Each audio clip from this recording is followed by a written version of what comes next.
With the Beaverton company releasing whole kids sizes of previous and upcoming colorways like the Royal Black and Volt, and Psychic Blue foams, to mention a few, the Nike Foamposite One renaissance has been a family affair. We've learned that the triple white Foamposite will also be offered in full Little Posite One sizing as we approach the end of the summer 2025 window. With the exception of the 1 cent logo and black accents on the midfoot plate, the colorway is identical and features a straightforward all-white design. Due to the lower canvas size, you will notice that the ridges on the Foamposite hardware are closer together.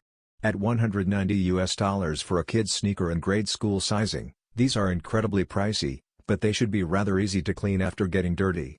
Alongside its adult counterpart, the Nike Little Posite One triple white will go on sale on June 20th. It will be priced at $190 for grade school, $105 for preschool, and $77 for toddlers.